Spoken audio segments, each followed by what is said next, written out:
All right, so now what we're going to do is go ahead and finish filling out these major parts right here. Finish her. All right, this is not Mortal Kombat, but if it was, we are going to finish this fish. And, well, at least, like I said, all these holes area right here. And the next part, we'll do the fins and be done almost. All right, so let's get right to it. I want to connect this part over here. Now, we can see over here, we got quite a bit of edges. We have 1, 2, 3, 4, 5, 6, 7, and 8. Why not? Let's count this one. Otherwise, he'll feel lonely. And right here, we have 1, 2, 3, 4. So 4 meaning we got to add an additional edge for each of these parts. So I'm just going to hit Control R, left click, right click, Control R, left click, right click, Control R, left click, right click, and Control R, left click, right click. And there we go. Now we got 8 edges here. All right. So for this, all we're going to do is we're going to go ahead and I guess we could grid fill it once again. So I'm going to select this one here, shift select that one, F to fill that in, since we love grid fill so much, eh? And then since right here there are 2 edges, we need 2 edges at the bottom here as well. So I'm going to hit Control R, left click, and bring it out a little bit over here so that it aligns better with there. Now, once again, Alt left click, let's do the magic, edit, operator search, grid fill. Boom. That is always so satisfying. And now I'm going to hit the G key to grab it and move it there. Now for this, because it's all kind of distorted, I'm going to go ahead and go into vertex select mode, 1 on the keyboard, right click, and smooth vertices. Yes, there is an option called smooth vertices. Let's do it one more time because that is so satisfying. Right click, smooth vertices. And as you can see, smooth vertices obviously smooths out your vertices. Very, very useful. We'll probably be doing some of that on the rest of the body as well. All right, so this is great because now we have all these edges right here to help us make kind of the shape of the tail right there. All right, let's connect this bottom part here, shall we? I'm going to select this edge, shift select that one, hit the F key. Or actually, well, yeah, we'll connect that after. And then select that one, shift select that one, F key.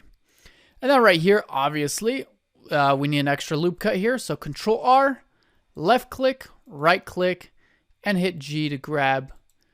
And then I'm just going to hit G twice, edge slide it so that it matches a little bit better. Select this vertex, shift select that one, right click, and merge vertices at center. And boom, I'm not going to say it, guys. I'm sorry. I know you want me to say that, but I'm not going to do it. All right. And boom, there we go. Now, we got to do this over here, kind of the same thing that we did before. We're going to select this one, shift select that one, right click, merge vertices at center.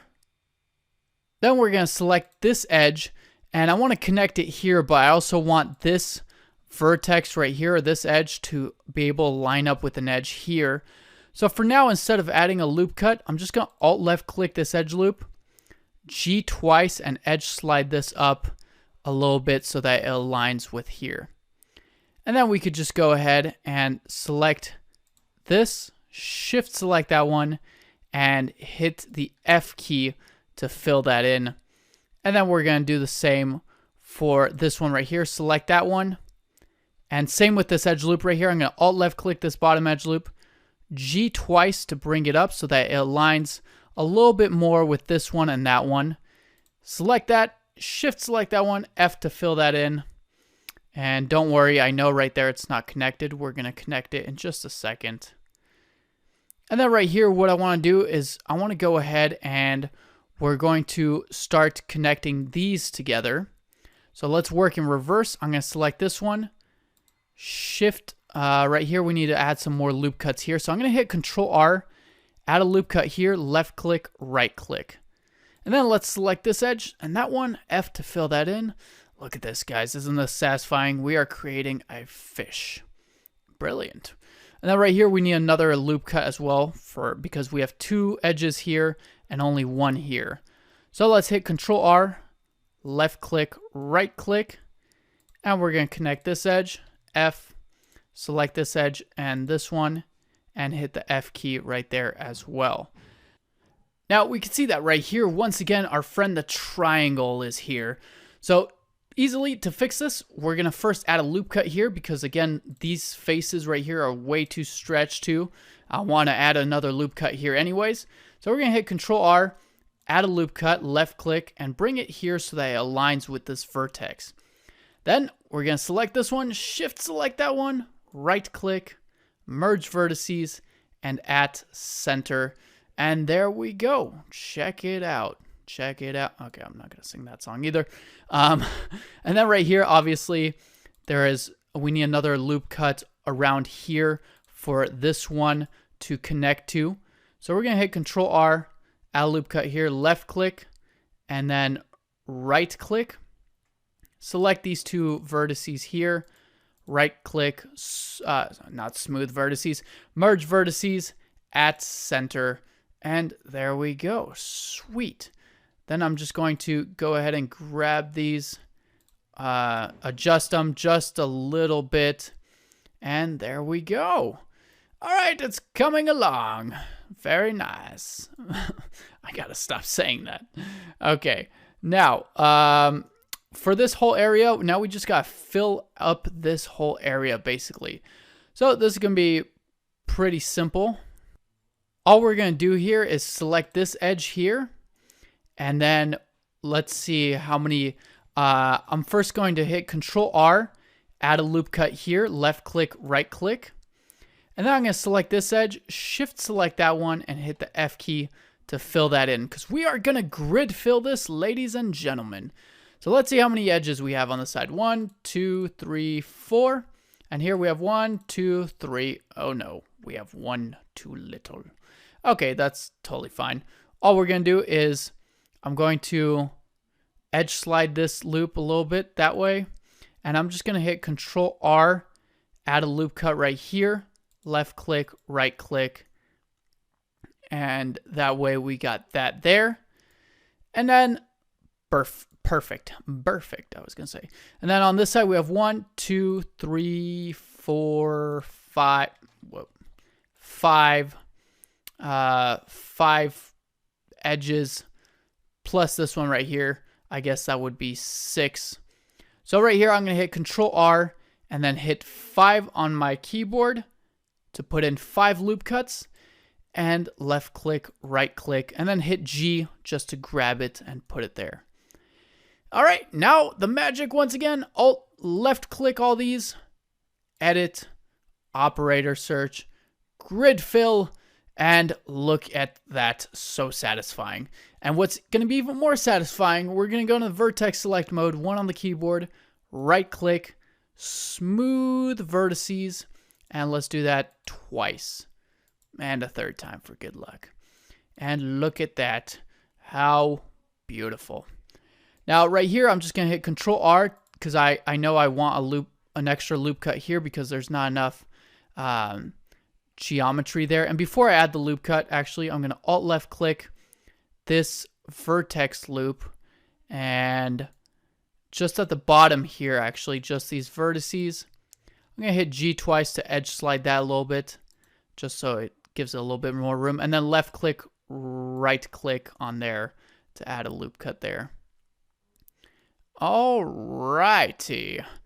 So that is pretty much it for filling it up. We got most of the fish in there besides the tail and the fin, etc. So it's looking great. Now just a little bit of cleanup work I want to do, because again, I want these to look, pretty straight. So for example, yours might look slightly different, but for example, on here, I want to hit the C key, which brings up your brush tool, and we could just select all these vertices, and I'm just going to hit G and bring them up slightly. Again, you want things in a grid-like pattern. So for example, you want it straight up and down and straight left to right. For example, right here, this loop, it's going like this, but for example, this vertex is a little bit off, and that one might be a little bit off. And yeah, so again, it seems tedious, but it really does help if you have nice, clean topology. And one great thing that could help with that is if we hit the C key to bring up the brush tool, increase the fall off with the mouse wheel.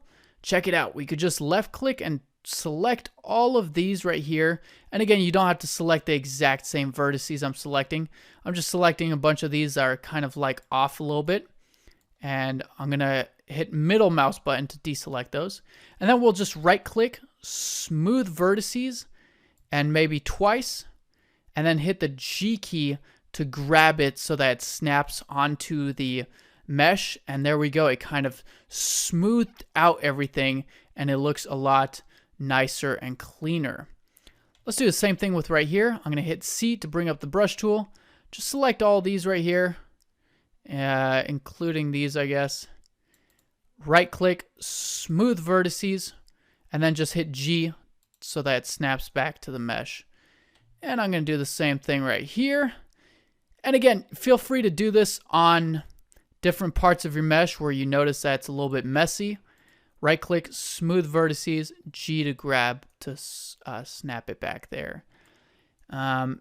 You might have other areas that you may need to fix. I'm going to hit Alt A to deselect everything. C, bring up the brush tool, and this will be one of the last ones that we do. Just going to select all those. Right click, smooth vertices twice, and hit G to snap them back. And then one more for here. This area is a little bit messy. So I'm going to select all of these. Right click. This almost feels like cheating. Smooth vertices. Let's do it twice. G to grab. Oh, we forgot that vertex. No vertices left behind. All right. And lastly, I'm just going to do it here as well. Right click, smooth vertices, and G to grab. And there you have it. Nope, there you don't have it. As I'm going around, I noticed some other areas. Right click, smooth vertices. And then right here, it's, I noticed that this vertex is way off right there. I think when I did the smooth vertices right there, it just kind of, whoops, I ripped it. I ripped the fish in half. I'm just going to, I think this is the last one I'll do. I'm just going to select all these right here. Right click, smooth vertices twice, G to grab, and there you have it. Oh no, don't look at the top of the fish, there's more. Okay, this is the last one. I swear on my life. Blender Mania, promise. Smooth vertices twice, G to grab. And there you go. I'm going to stop there. So again, feel free to smooth it out a little bit more. I'm sure I will as well as we go through this. But for now, it's looking nice. You can see that the topology is really clean and it's going again in a grid-like pattern. It's going left to right and up and down. And that's how you want when you're modeling. You want nice, clean topology. Otherwise, you get issues later on. So let's hide the cube, which is a sculpt. And look at that. How beautiful does that look? And you could see, obviously, the whole reason we're doing this is because to have less vertices. You could see this only has 368 vertices compared to our sculpt, which has 198,000 or, God forbid, who knows how many. All right, let's go ahead and save this. File, save as. We're going to save this as fish number 11. And I will see you in the next one. In the next one, we will do the fins, which should be relatively fast, and then we will be able to map the high poly onto the low poly. All right, ciao for now. Au revoir.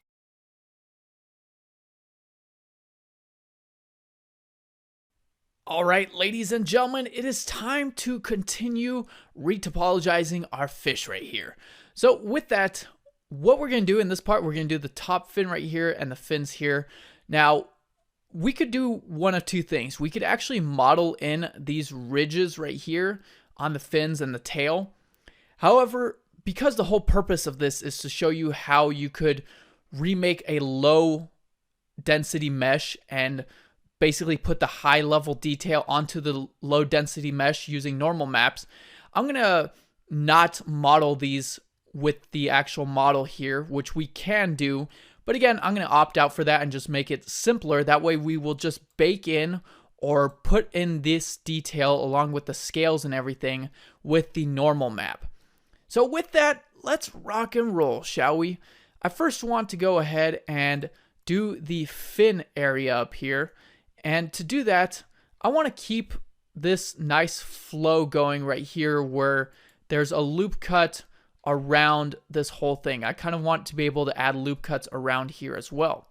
So what I'm going to do is just Alt left click this whole edge loop, and in side view 3, I'm just going to hit the E key to extrude and kind of bring this up along. And be very careful, because with snapping and the shrink wrap, if you just do this, some of the geometry right here could get very close and cross into the other side. So just be aware. And we're going to first bring this up to about right here, like halfway up the fin. And let me bring that up. And then we need to go in here. Obviously, it's gone all crazy. So just grab the vertices. Whoa, it's even crazier now. Just grab this vertex right here and bring it. What's going on? I think it's snapping to other parts of the mesh. There we go. I had to zoom out a little bit because when I was too zoomed in, it was snapping to like the other side of the fish instead of the top of the fin right there. So that was no bueno. And right there, just make it so it arches nicely like that. And then over here, obviously, let's bring these apart so that they're not fully merged together. And there we go. Now here, I'm just going to grab that and adjust it right there. And make sure that these ones right here are set properly as well. Once again, making sure you're zoomed out enough so that it's not snapping to somewhere else. It will depend where you're looking at it from. And then I'm also going to go ahead and select this vertex and make sure that it's merged fully together. By the way, one thing you could do as well, if you're having issues with this snapping properly to there or these snapping properly to there, you could go to the modifiers tab, and instead of having the shrink wrap modifier first, you could have the mirror modifier first, which can help because depending on which order your modifiers are in, it will apply that first. So here with the mirror modifier first, it will apply the clipping first and the mirror and then the shrink wrap. So you will notice that it gives you a slightly different effect and it will behave differently. I'm just going to go ahead and for now flip these back to how they were before, and let's continue, shall we? All right, so now to connect all this together, let me bring this out. I'm going to turn off clipping and bring this out, turn it back on. All right, now what we're going to do is we're going to go ahead and we want to select these two vertices, or let's just go into edge select mode. Select this edge, E to extrude, and bring it up to about right here so that it aligns with this vertex right here. So then we could just select this edge, shift select that one, hit the F key to fill that in nicely. All right, then we're going to once again select this edge, and let me align this vertex a little bit better. Select this edge and shift select, or sorry, E to extrude, bring it out to here, select this edge and that one and hit the F key and fill that in like that. Sweet, it's coming along. Once again, same thing, select that edge, E to extrude, bring it up to here, again aligning it with this vertex right here, and we're going to select that edge, shift select that edge and hit the F key and fill that in. Sweet. Alrighty then, we're almost there. Basically, we just got to do the same thing over and over and over. By the way, for now, I'm just going to turn off the mirror modifier because it is quite distracting having it, at least for me personally right now. Now, and probably for you visually as well. You're like, I can't see anything. It just looks like a sea of red. I'm going to hit E to extrude this all the way up. Select this edge, shift select that one, F to fill that in. And let's do it one more again, shall we? Kind of go into top view, E to extrude this one. Bring it down to here. like that. And once again, select these edges, F to fill. And we are almost there, ladies and gentlemen. Here, all we're going to do, select this edge, shift select this very bottom one, F to fill that in, and then we could just select these two, F to fill that in. And check it out, we have it. It's very pointy at the top, but we could add in some loop cuts here to fix that later. Again, better to add less geometry than too much. Let's re-enable mirror so we can make sure that this is clipping properly. As you can see, it is not. It's an absolute freaking mess. So for this, I'm going to go ahead and... Whoa, what just happened? Did my voice just crack? I'm going through puberty. All right. So we're just going to grab this edge right here and hit G to grab it. Select this one, hit G to grab this one as well. And right here, it seems that it's inverted. Okay, I see what it is. That was weird. I'm like, what's happening? So the edge that's supposed to be on this side went to the other side. So all you have to do is select this edge, GX, bring it over to this side, and then hit GX and snap it together like that. And same with this edge, GX, bring it over, and then GX and bring it over that way, like that. And this is where, if we flip the modifiers, it really helps. So if I'm going to put the mirror modifier first, and you can see that right here, if I flip the modifier, it kind of merges together a little bit nicer. I'm going to do the same with the top vertex here, hit GX, and bring these out so that they're merging together. And then I'm going to flip these modifiers back. And right here, you can see that it disconnects when I flip them back, so I'm just going to hit G to grab that. All right, again, just make sure that all of these are put in place nicely, like so. And we are good. And we got a nice loop cut around here. However, this loop cut right here, I don't really like it because it goes all the way down. It goes down to the front and to the back. I'd like for this one to go around as well, just like this one does. I kind of want it to go around here. So for that, we just need to redirect the flow of it. So I'm going to select this vertex, bring it down, and select this one and bring it down a bit. So again, this one right here, you can see that we have another pole here, and check it out. This is a three-sided pole. So we have 1, 2, 3. Poles come in 5 sides or 3 sides, and again, they redirect the flow of your geometry. So if we want to redirect the flow of this, for example, right here, it goes around like that. However, this one, I want it also to go around the top of the fin and not all the way down. Because if we want to add geometry to just this, the reason why you want to redirect it sometimes is because, like I said, let's say I want to add a loop around here. Well, if I add a loop here, I've added the loop, but it's also added geometry all the way here and all the way down there. And I want to keep it in here and just around here to not add some to the face and to the back of the fish and everything. So that's where poles and redirecting the flow comes in handy. To do this, we're just going to select these two edges right here and hit the V key to rip these like that. And then once these are ripped, we're just going to select this vertex. We're going to line it to the corner there. And with this one, we're going to bring it up. And this one right here, we're going to go ahead and bring it back a little bit like this. So it kind of creates this kind of shape. Whoa. By the way, if you're zooming in and it starts to clip, all you have to do is hit the N key. Go over here to View. Under View, the clip start. Right here, we're going to change the clip start and just bring the clip start down, so that the clip start is basically when it starts to clip away at your mesh. So right now we're just going to bring it down so that it's not clipping. No clipping.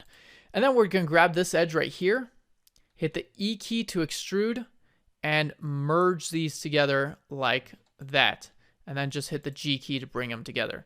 And so now what this does is we've now redirected this flow right here. And now we want to go ahead and connect these parts together. So I'm going to select this vertex, shift select that one, right click, merge vertices at center. There we go. This time I did it correctly. And then here, we're going to select this one right here, shift select that one. And one thing, instead of right clicking, merge vertices at center, we could be even lazier and do it more efficient. If we hit Shift R right there, it will repeat your last action. So Shift R repeats your last action, whatever that may be. Sweet. Then we're going to select that one and that one, right click, merge vertices at center. Shift R was not working. I think it's because I grabbed the vertex after, so it was repeating the grab. Now right here, obviously we have a stray vertex, and also we have this massive pole right here, which I do not like. So for this, all I'm going to do is go into edge select mode. Again, you can see we have our traditional 4 edges here, and then this edge is creating the pole. But since we have an extra vertex here, we don't even need these edges. So I'm going to select both of those, X, and dissolve edges just like that. And that will kind of fix that up. And then I'm just going to tidy this up a little bit, because again, that pole was way too big and it will kind of distort the mesh, and I really didn't like it. All right, so now if we do this, you can see that it goes around the back right there. We just got to do the same for the front. Who knew that a sculpting course would be a modeling course too? All right, so for the front, kind of the same thing. We're just going to go ahead and we're going to select these two right here, V to rip that. And so right here, we have this loop right here, and then this one, we want it to redirect around.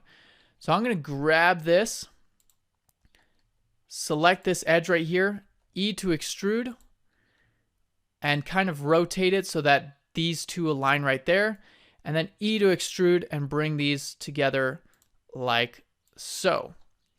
And then we could just select these two edges here, F to fill that in, and there we go. So now we have this loop going around there and this loop going around like that. Very nice.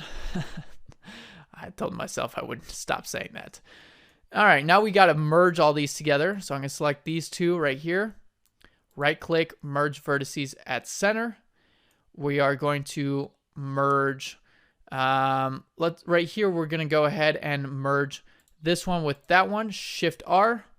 Select this one and that one, Shift R, and there we go. So now we have a loop that way and a loop that way. And you can see that right here, we have our pole target, which has been moved up to here, and we have all these vertices right here. Let me just spread them out a little bit. That give us a nice little topology flow. Now you can see that right here, this is kind of shaped like a triangle. It's not a triangle because we have 4 vertices, but I do want to bring this out a little bit more to make it more shaped like a rectangle or square, as opposed to it being shaped like a triangle. Usually you don't want triangle shapes either, because obviously you could have a triangle shape with 4 vertices. Then I'm just gonna B box select. So hit the B key, left click and drag, select all those, right click, smooth vertices like that, and I'm just gonna hit G to grab it, and so that everything snaps together. All right, sweet. We can see that right here we have the loop cut that goes from the top to the other side right there. Right here we have a nice loop cut as well, and right here, well, right here it's kind of destroyed because we had removed that pole. So what I want to do here is redirect it so it goes all the way around here as well, but a little bit slightly different. So for that, I'm just going to go ahead and select this vertex, and with the mouse here, we're going to hit the V key to rip this up that way, and V key to rip that like that, and V key, let's rip that one as well. So here, all I'm going to do is select this edge right here, E to extrude, and bring these together like so. And so now when we hit Control R, you can see that it will go around the whole loop right there. And then we just got to connect these together. So select that one and that one, right click, merge vertices at center. This one, Shift R, this one, and that one. Right click, merge vertices at center. And then we have a stray vertex here, which we could actually just dissolve this, because you can see that this face right here has 4 squares, and we have this stray vertex here. So let's just select that, X, dissolve vertices, and there we go. Now we have this nice like that. So there we go. We have loop cut going around there, loop cut going around there, loop cut going around there. So if we do need to add geometry around the fin, it will just add it around the top fin and not go all the way down the front and all the way down the back. Super cool. Very nice. I gotta stop that. All right. All right, so there we go. That is good for now. And in the next part, I guess we'll do this part in the next part because we spent quite a bit of time here, but hopefully you learned a little bit about topology, edge flow, poles, and all that good stuff. So let's go in the next one. Let's save this. File, save as. We'll save it as very nice. No, I'm just kidding. Okay, we'll save it as number 12. And the next one, we'll do this. Last part, we'll do the tail. And then we'll be done with the modeling for the most part. All right, ciao for now. Au revoir.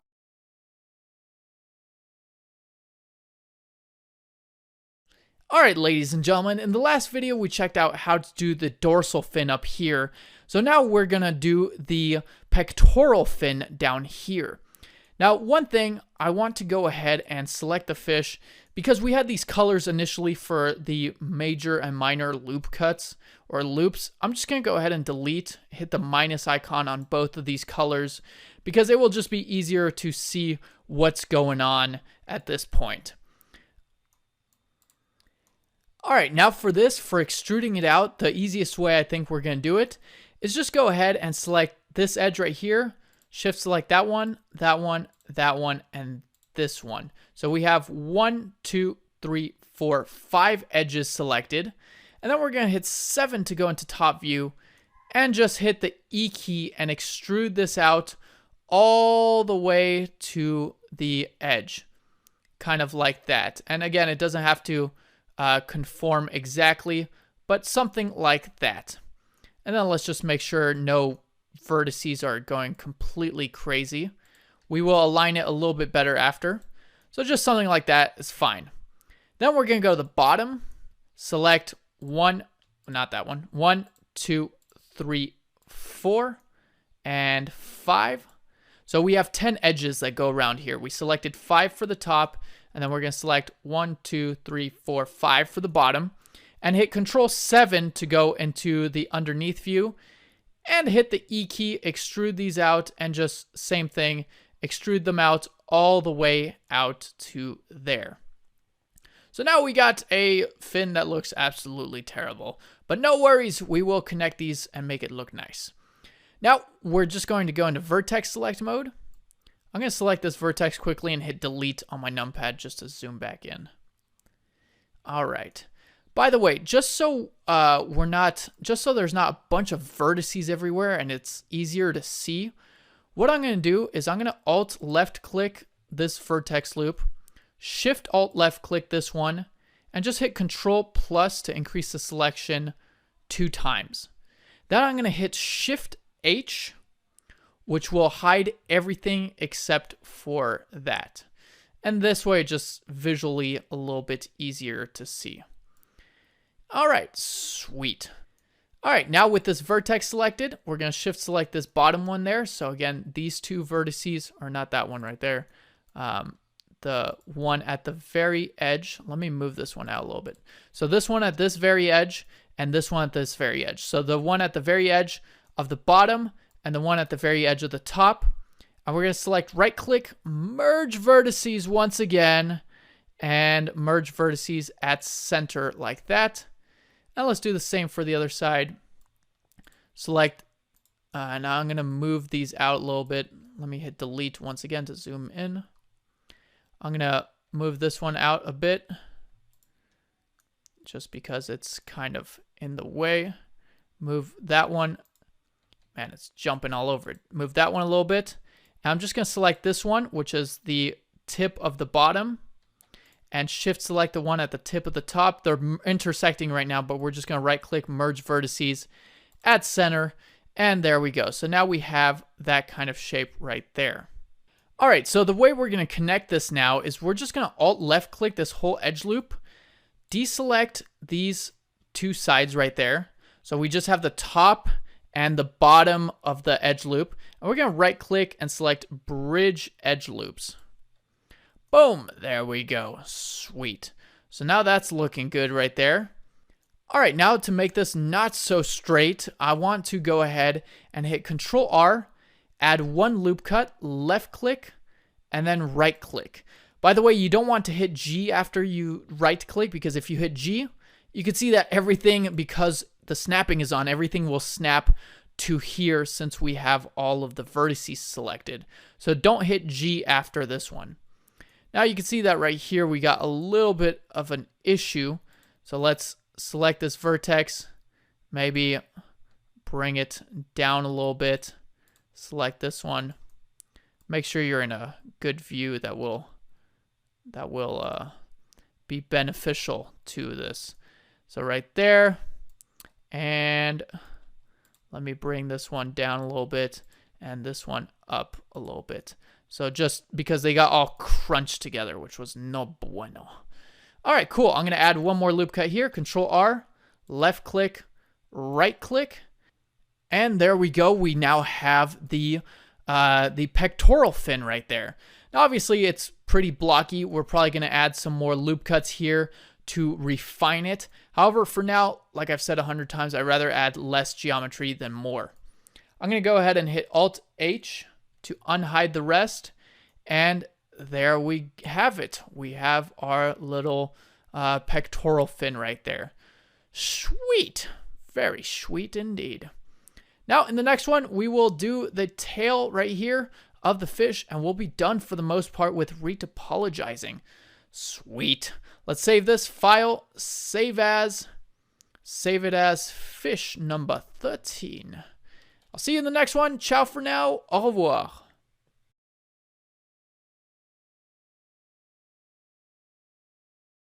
All right. As my friend Matthew McConaughey would say, let's finish this fish.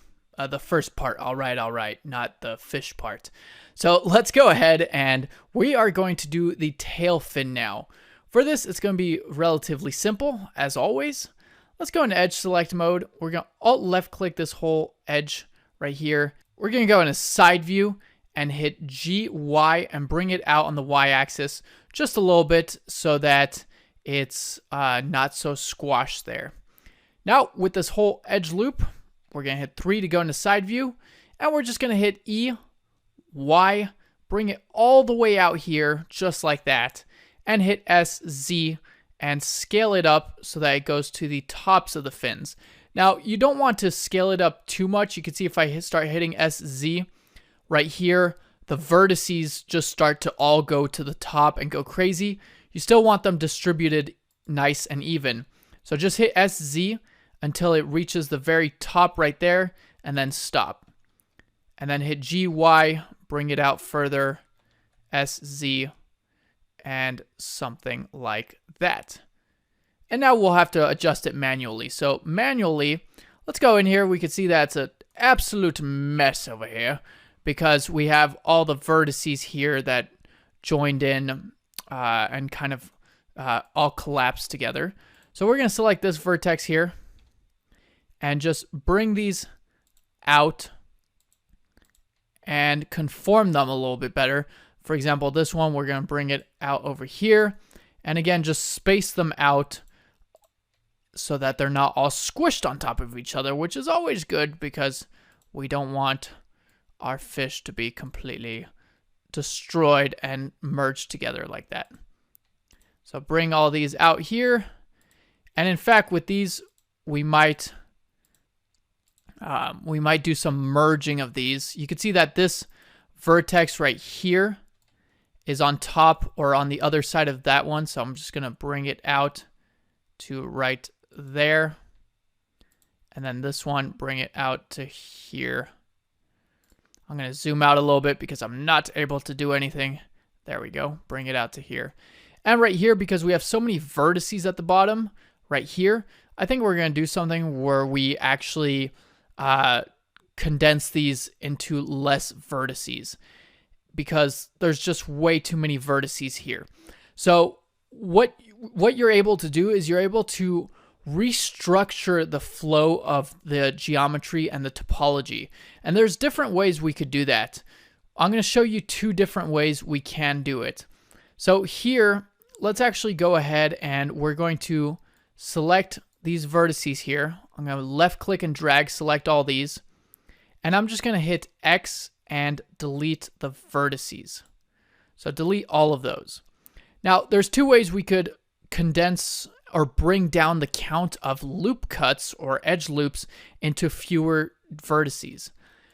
The one way we could do that is through restructuring it with a loop flow that goes around like that. So the way we could do that is if we hit E to extrude on this edge. Now check this out. This is really sweet, guys. We're going to rotate it in this way a little bit. Then we're going to skip one edge and select this opposite edge here and hit E and rotate it so that both of these are kind of facing each other. Then if we select both of these edges and hit the F key, it fills it in. And then we could alt left click this space right here and hit the F key. And so now we've taken 1, 2, 3, 4 vertices and restructured it into just 1, 2 vertices right here. And what this gives us is a nice loop flow right here, because as you can see, we have 2 poles right here. And if we were to hit Control R, it adds a loop cut all the way around like that and redistributes it back to the front. Now, one downside of this is, let's say I wanted to add a loop cut here. Well, you can see that it will also add a loop cut on that side as well, because as you can see, it goes down and around and back to the front. So that's kind of the downside of doing it this way for this particular model in this particular spot. So I'm going to hit Control Z. We're going to do it a different way. And the way we're going to do it is just, it's kind of the diamond way. So we're going to take these 3 right here, these 3 vertices, and merge them down into one. So I'm going to take this vertex and that one, skip the middle one. Check it out. This is also pretty sweet. We're going to hit the E key to extrude. And then with these 2 still selected, right click, merge vertices at center. And so now it creates a triangular shape right there. Now I'm just going to select all 4 of these vertices and hit the F key to fill. And boom, there we go. Now you can see that it's more of a triangle shape. But if we take this vertex here and bring it down, you can see it's still a quad where it has 4 vertices like that. And then, of course, we could merge these 2 together like that. We have now taken these 1, 2, 3 vertices here and collapsed it down into 1. So it takes 3 paths and collapses it down into 1. But check this out. When we hit Control R now, the loop terminates here, and right here it terminates there. So if we were to add a loop cut in the front and we wanted to just add it here, it will not also add it here. So we're going to go about doing it this way. And we're going to do the same thing on these 3 right here. We're going to bring these together as well. So let's do that. I'm going to go ahead and actually, I want to bring these 2 together, or these 3 together. And then we'll kind of fill in the gap here. So let's select these 2 vertices, E to extrude. And then I'm going to right click, merge vertices at center. How sweet is this, guys? Really sweet. We're going to grab this vertex, bring it out a little bit, create more of a grid-like pattern. And then I'm going to select all 4 of these, hit the F key to fill that in just like that. And then we could simply select this one, this one, and that one, 4 vertices, and hit the F key. And boom, there we go. Look at that. We now have this nice little pattern here, and we've taken 1, 2, 3, 4, 5, 6 vertices and condensed them into 1, 2 vertices. Beautiful. And then right here, like you see, we could add in some nice loops around all here, and this has a nice loop right there as well, since we got some poles. And we might, depending on if we want to only add in a loop here, We might redistribute the flow of this later, but for now it works beautifully. All right, sweet. So now that we got that, I'm going to bring this out a little bit more so that it's flowing a little bit better. And then here, obviously we need a vertex to connect here to here. So I'm going to hit, let's go into side view, 3. Whoop, 3. Because when we add a loop cut here, Control R, left click. Let's bring it out to here. And then left click there. Because then, again, remember, when we add a loop cut, it's going to conform to the mesh.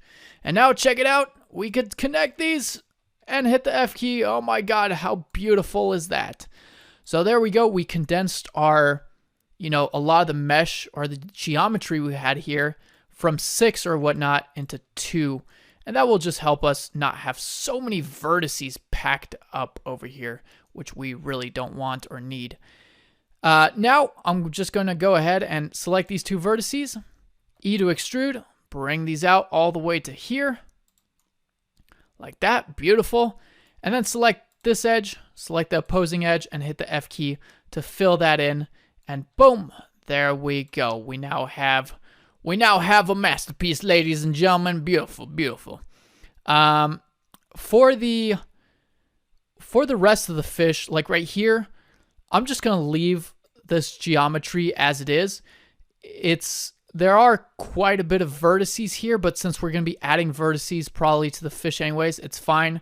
It's just at the bottom here, there were way too many vertices, especially if it converges into like a small point here. It was just too much. All right, too much is too much.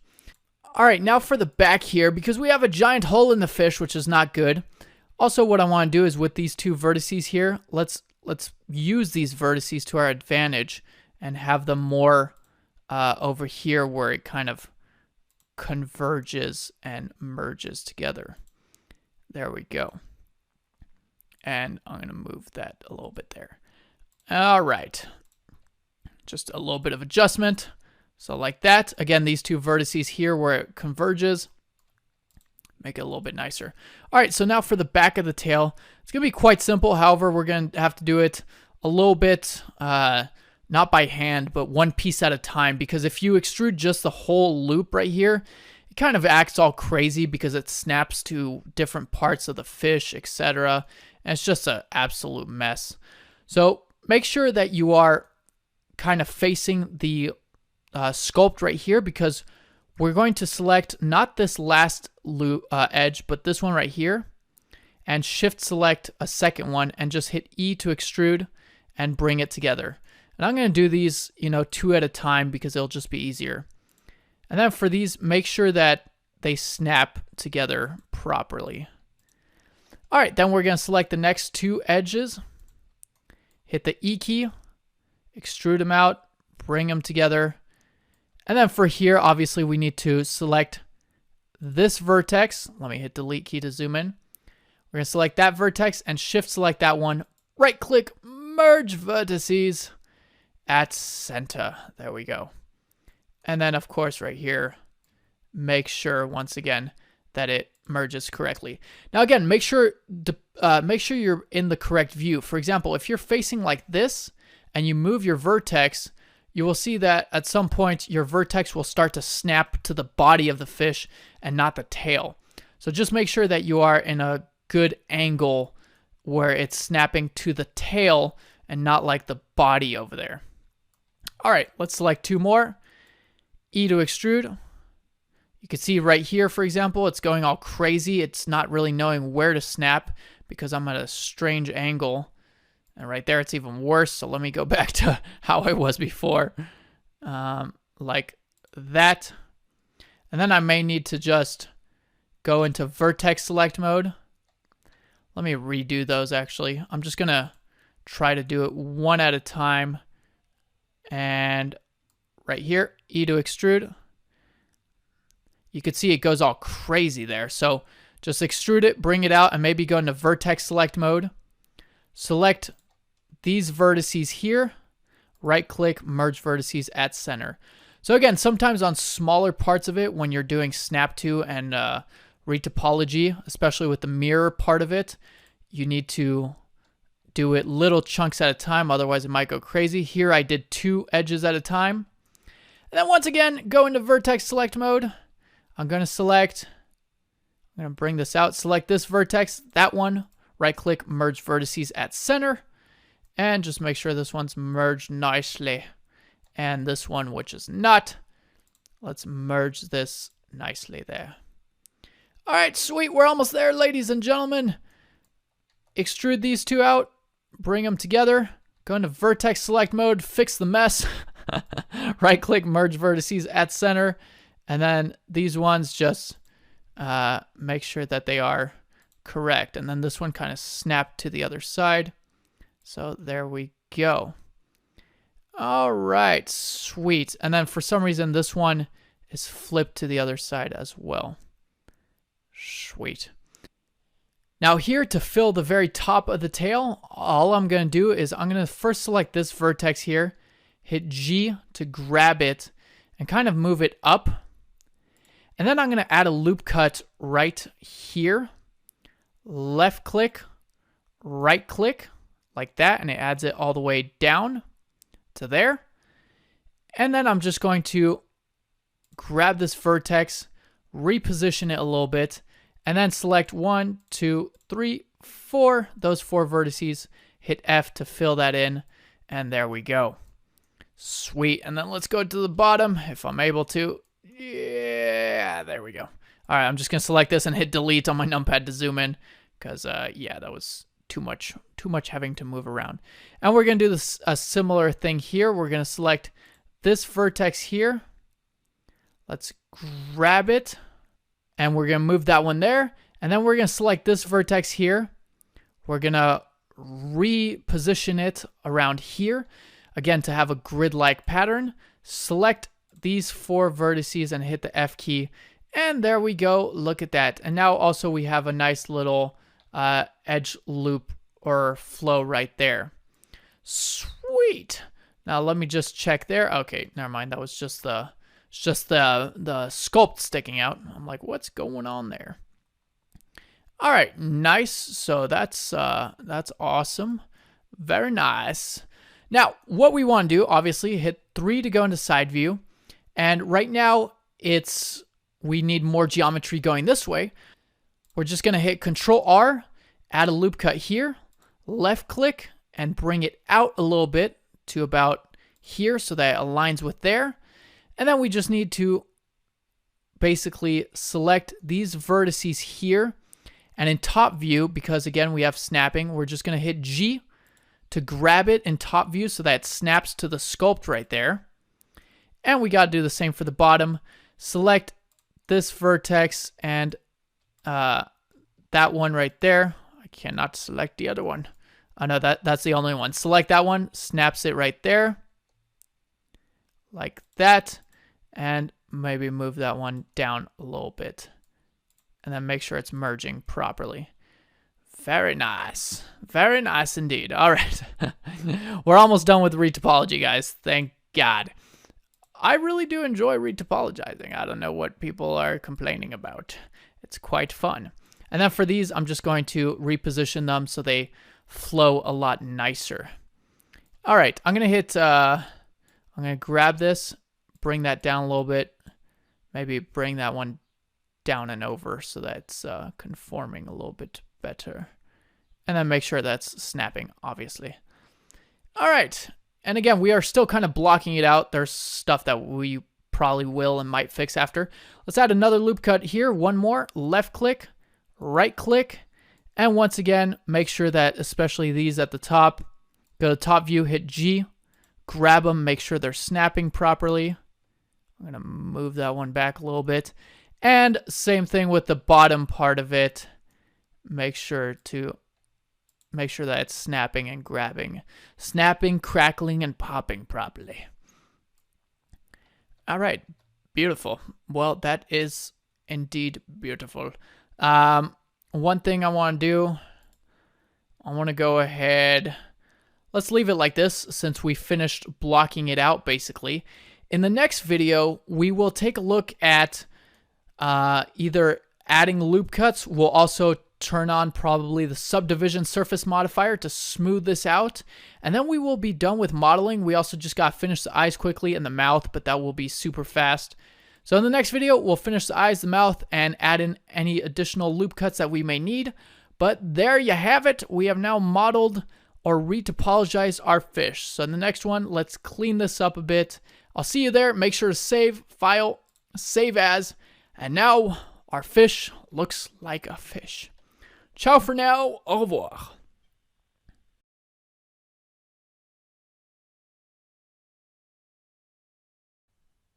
All right, Blender Maniacs, let's go ahead and finish this off, shall we? We are going to just go ahead and retopologize the eye socket here, which will be super easy, as you'll see. We're going to hit Tab to go into edit mode. I'm just going to go ahead and reposition just these two vertices right there so that they are better placed. Let me hit the delete key on my numpad so I can see where I am. I'm inside the fish. All right, sweet. Now for this, all I'm going to do is we want to hide the eye, because right now, if we were to extrude this, the vertices that we will extrude will conform to the eye, and we don't want it to conform to the eye. We want it to conform to the eye socket. All right, so with that, we're going to go to the sphere right here, and with the sphere, we're going to uncheck the eye icons so that we can no longer see them. And then we're going to Alt left click this whole vertex loop right here, so this one right here, without moving it, and we're just going to hit E to extrude, right click, and S to scale, and just go ahead and scale it down like that, and then just hit G to grab it, and it will automatically snap it to the back of the fish. Pretty sweet. And then here we just want to fill up this, we want to fill this up right here. Now, normally you don't, I'm just going to do it here just to show you what an n-gon is. Normally, you don't do n-gons because they don't deform properly, and also they don't, sometimes there's some issues with shading, but right here, all of these, what we've been doing before, are quads. They have four-sided, they're four-sided vertices, as you can see here. All of our faces here have four vertices or four edges. Now, an n-gon has an n amount or x amount of vertices to it. Right here, if we Alt left click this loop and just hit the F key, it will fill in that face with what's called an n-gon, because right here we have, we have over 4 vertices here to this face. Now, it's very useful, n-gons, if you know where to put them. Again, I'm just going to put it here just to show you what it is and how to use it, but you would not put this in normal places because, again, it does not deform properly. But in the back of the eye socket here, it's never going to be seen. It's never going to be used. So it's completely fine, and we'll do that for there. Sweet. Now, I also want to go ahead and hit Control right here, add a loop cut, left click, right click, and there we go. We got an extra loop cut right there that's nice and adds to the eye. Sweet. And then maybe one around here just to add, because right now it's kind of flat. I want to add a little bit of, lip to the whole eye. So I'm just going to hit Control R, left click, and then right click. And then right here, I'm just going to maybe bring this one up a little bit on the eyebrow so that these aren't so pinched together. All right, sweet. And then I'm also going to grab this vertex here, this one right here, and just move it out just a little bit. All right, there we go, and we got the eyes. Let's do the mouth now. With the mouth, it's going to be quite simple as well. We're just going to go ahead and go into edge select mode. For this character, we're going to create a closed mouth. I'm just going to select this edge, select the opposing, F, and we'll do that all around. In fact, what we could do is, well, here we might need to add in some extra edges, so let's just do it by hand instead of bridging the edge loop. I'm just going to select these. You can see right here we need another loop cut right there. So I'm going to left click, right click, and then select these two edges, hit the F key and fill that, make sure that here is all good. And then we could fill this one right here, F key. And right here, we need another loop cut right up here, as you can see. I'm going to hit Control R. That's not Control R. Control R. Add a loop cut there. Left click, right click. Select that one and that one. F to fill that in. And then here, one more time, we need one more loop cut right here. Left click, right click, and I'm going to select this edge, that edge, F. Select that one, and F. And there we go. Super sweet. And nice. All right, what I want to do lastly is just hit C, go into vertex select mode, Alt-A to deselect all the other vertices first. Hit C, bring up the brush tool, and just go ahead and select a little bit of all these. You guys already know what I'm about to do right now. Yep, you guys know. Right click, smooth vertices, and there we go. Now for these right here, the ones that we connected, I'm just going to align these a little bit better like that. All right, nice. Very nice. Now, since the fish is not going to be opening his mouth necessarily, now you could add in more loop cuts around here if you want, but since the fish is not going to be opening his mouth, it's totally fine, and I'm just going to leave it like that. All right, there we have it, ladies and gentlemen. We have retopologized our whole fish. Now I'm just going to go over here quickly and hit the C key once again. Grab all of these vertices. Again, it doesn't have to be exact. Right click, smooth vertices, and there we go. I might even just grab these by hand and kind of adjust them very, very slightly. So like that, and just align them nicely. All right, sweet. So we have done that. Now what I want to do is go ahead, we're going to go to the modifiers here, and believe it or not, we are going to apply the shrink wrap modifier. So click on apply. We're going to apply it, and let's turn off the snapping tool as we are done with topology, ladies and gentlemen. Congratulations. That was a terrible clap, but it was for you, so I hope you liked it. All right, now, because everything is still a little bit blocky, we're going to be adding what's called a subdivision surface modifier. A subdivision surface modifier basically takes your mesh and subdivides it and adds more geometry to it. And you're probably thinking, but Alex, we just did all of this to remove geometry and have less geometry. Now you're telling me we're going to add more geometry. All right, you lost me. I'm out. Well, yes, but this will not add nearly as much geometry as our sculpt. And so let's go ahead and add in that subdivision surface modifier. I'm going to go to add modifier, subdivision surface, and boom, check it out. It adds in a subdivision surface modifier and basically subdivides it and smooths it out. Now let's go up here and hide our cube, which is our sculpt. I'm just going to click the eye icon on the cube, hide that. And if we hit Z to go into wireframe, you can see that right here.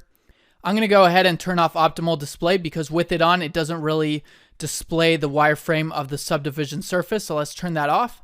And you can see that now it has subdivided it and added more geometry to it. Now this is a viewport level of 1, and right now it's rendering at a level of 2. So if we increase the viewport to a level of 2, that is how much geometry will be on our fish. But the beautiful thing is, if we go into solid view, you can see that when we go into edit mode, we still have the same amount of geometry as before. So the subdivision surface modifier, and usually most modifiers, it adds stuff underneath. So the subdivision surface modifier is being applied underneath of this, and it's not actually adding in extra geometry, but it is underneath the surface. On our editing cage, we still have very few vertices, which is great, because if we need to make changes, we could do so and we don't have this many vertices.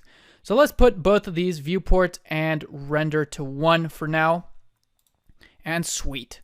However, our fish is still a bit blocky, so I'm going to right click, shade smooth, and there we go. We have now shaded it smooth, and check it out. We have what's going on there. All right, let me just fix that.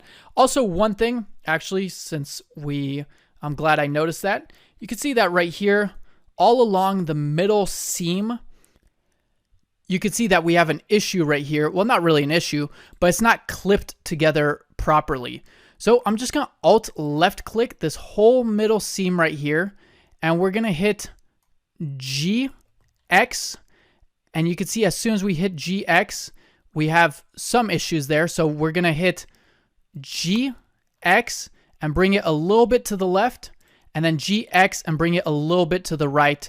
And this way it will make sure to clip and merge everything along this center meridian line. And now you can see that's fully merged. Because the issue was some vertices were over the line and some vertices were not close enough. So just bringing it a little bit to the left and then a little bit to the right, making sure you have clipping on your mirror modifier, of course. Otherwise, it will not work.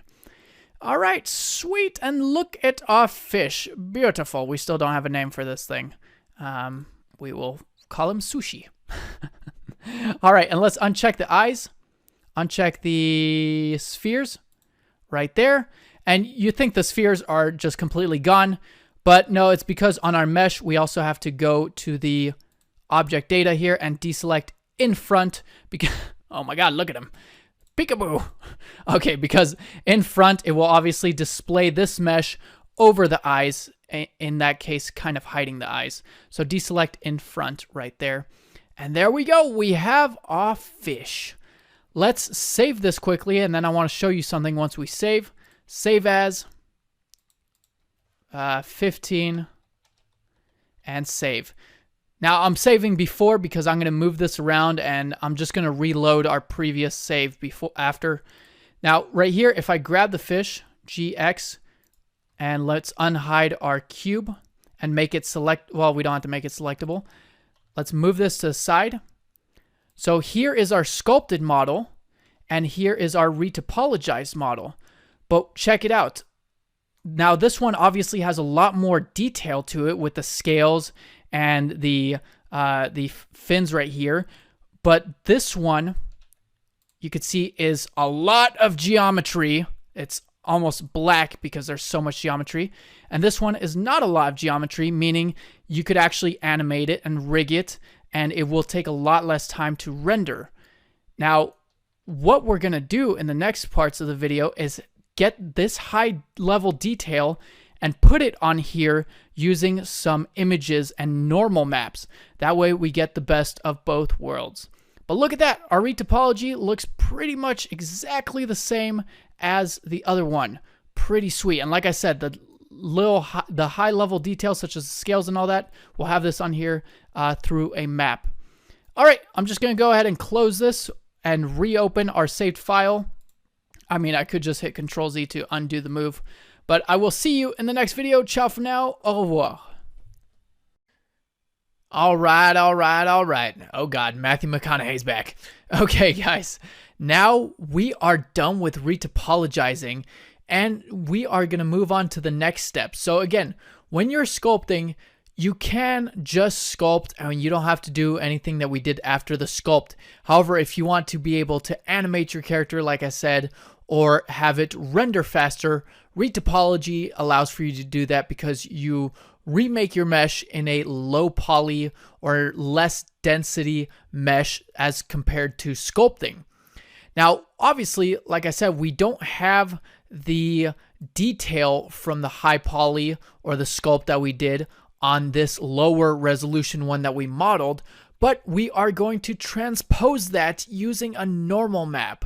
And normal maps basically fake the lighting of the render or of the mesh so that it appears like it has bumps and crevices and peaks and valleys. It's pretty sweet, but it doesn't add additional geometry. So with that, let's get right to it. The next step of this process of sculpting, if you were to sculpt something and then want to be able to animate it and or just render it faster or pose it better, would be to unwrap it. Now, unwrap it, what do you mean? What are we unwrapping here? A hamburger or something? No, but we are going to be unwrapping a mesh. And unwrapping a mesh basically means that we are going to lay it out flat so that we could then project a two-dimensional image onto it. Let me show you exactly what I mean. We're going to split the viewport here by going to the bottom left corner. By the way, screencast keys. Boom. All right.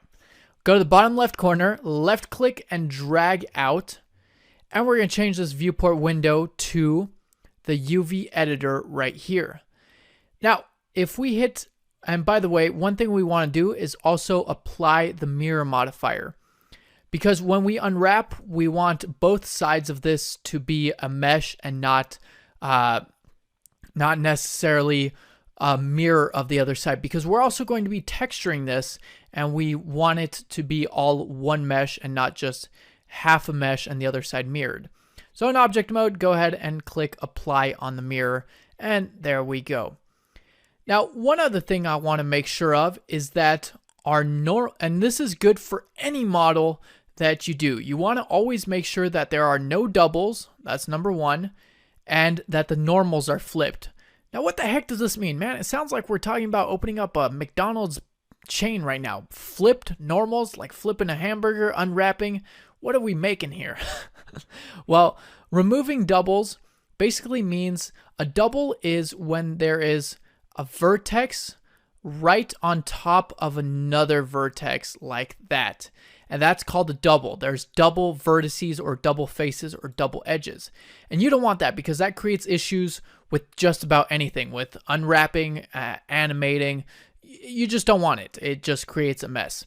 So to make sure that there are no doubles or vertices on top of each other, and this could happen, for example, if you select these and hit the E key to extrude these, and then if you right click and just leave it there, you think that there's nothing there, but actually you can see that there's vertices on top of the other vertices that were left there. So a lot of times, I'm going to hit Control Z to undo that. A lot of time doubles come from extruding and then not moving it and forgetting about it.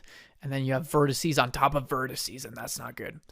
So to make sure that there is not that, I'm going to hit A to select everything, right click, go down here to merge vertices, and by distance.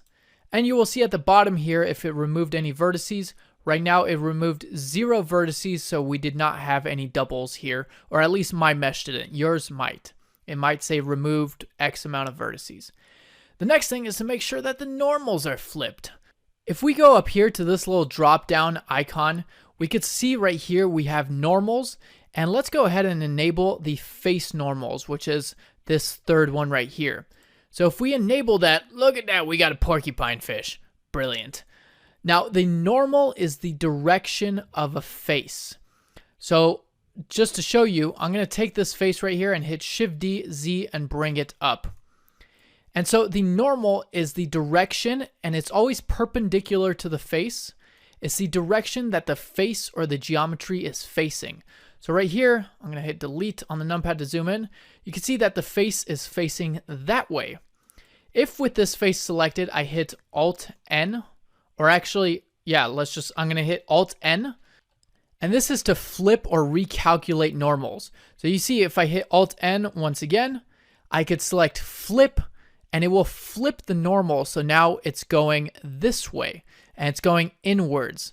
And you usually don't want that, or for most of the time, because as you can see now, the geometry disappears and it will create issues because now the geometry is facing this way and not outside.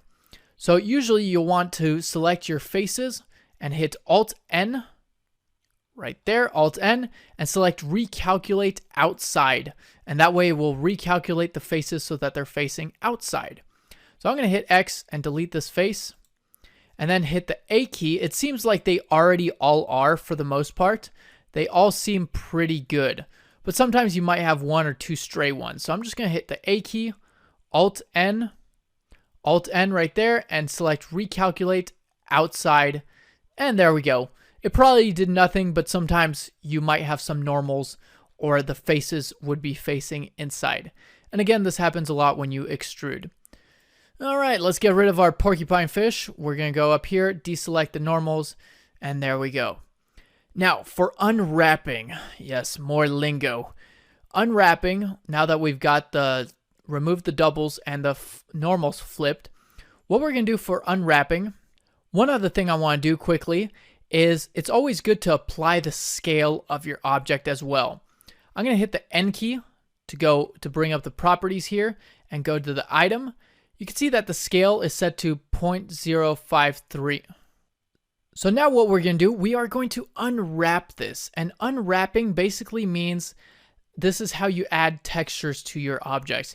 It takes a 3D model, compresses it into a two-dimensional layout, and then projects it onto an image right here. So as you can see right here, if I hit the A key, these are all the faces, also known as UVs. And UV basically stands for the grid right here. It goes by U coordinates and V coordinates. As right here in the 3D space, it's X, Y, and Z.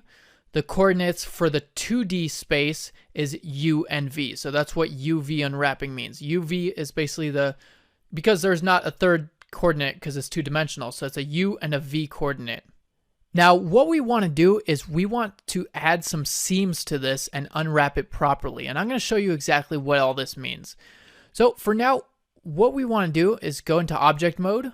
We're going to go to the material tab, click new. Let's name this to, we're just going to name this to fish. And then we're going to change the base color to an image. Click the little icon there, select image texture, and there we go.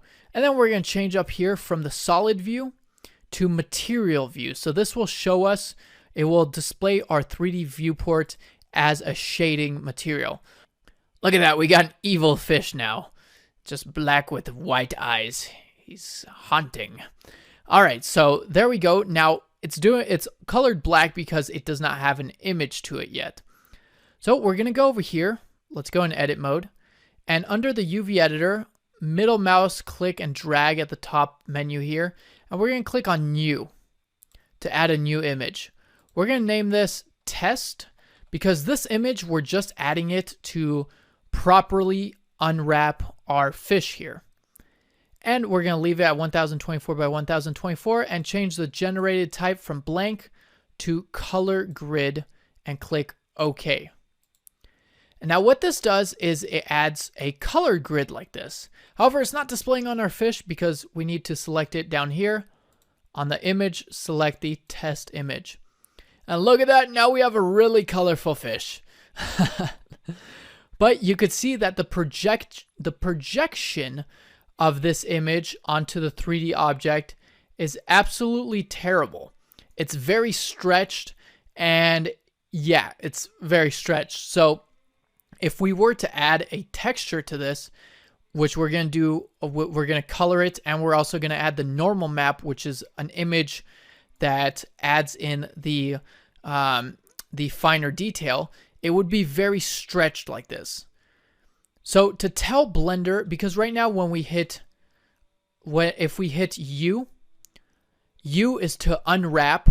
If we hit U and unwrap, you can see this is how it unwraps it. And again, unwrapping basically means it takes your three-dimensional object, flattens it out into a two-dimensional form and puts it on this image, and then it takes that two-dimensional form, re-puts it into a three-dimensional object, and projects it onto here.